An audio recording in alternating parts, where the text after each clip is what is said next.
I recently started to learn how to drive, and I'm actually really enjoying it. My driving instructor says that I drive like an OAP though, because I drive so slowly.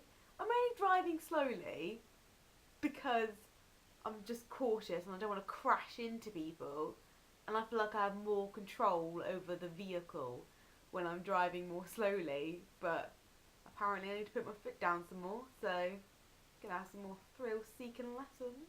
Pretty excited. Um, Learning to drive though is really expensive. Like I never knew how expensive it was until I've actually started learning to drive. Because it's not just the lessons that are expensive. Like some of my friends are paying their instructors like 5.5 times more an hour than what they get paid an hour, which is like ridiculous. That's a ridiculous amount. Maybe I should become a driving instructor because they get paid hell loads of money. It's not just your lessons that you have to pay for either. It's your theory test, your driving test, your provisional license, a car, insurance, MOT, road tax, petrol, car parking fees, just the books so that you can like learn how to drive. You know, the highway code and that sort of thing. There's so much money. So much money. It amazes me that so many people can even afford to drive. And with an expense that big, it's kind of like, what's the point in learning? But having the choice between learning to drive and getting the bus for the rest of my life, I'm definitely going to choose to learn how to drive, because buses drive me insane. They drive me insane. I hate getting the bus. It's horrible. Got the bus for my entire life. There's always some rude person as well.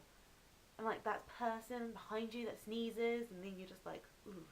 And then you get cold as well. It's infection. Infection everywhere. Not happy. And I've found that when I'm driving, I actually do quite well. I'm quite pleased with how I drive. I think I'm picking it up quite quickly.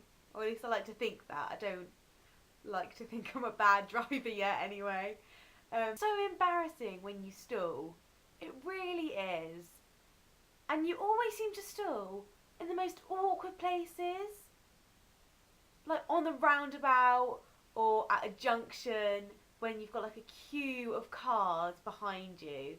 And then all of the people, they beep all the time. Like not even if you've just stalled for a moment and then you start the car up again, then you just drive off nice and carefully and normally. But when you're just driving along, doing very well, and then you'll just have someone beep you just because you're a learner. It's like, excuse me, you were a learner too at one point. Be freaking nice. Be nice. We're new to this. Jeez. And you overtake us all the time as well. What is with that? If I'm driving to the speed limit, you have to break the speed limit in order to drive past me. Why do that? It's against the law.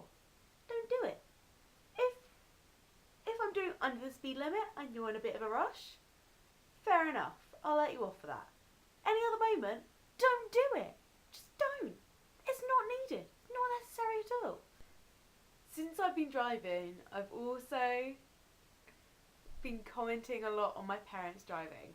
And I know it's really getting on their nerves, but it's so much fun to do it. I think they're kind of putting up with it for the moment because I'm just learning. But when I pass my test, I know whenever I like take them anywhere, they're going to be commenting on mine just to get their own back. But I never realised until I started to drive how bad drivers my parents are. They're terrible.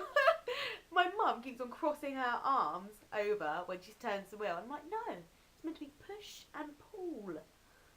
And 10 and 2, always 10 and 2. Don't leave your hand on the gear stick. Don't do it.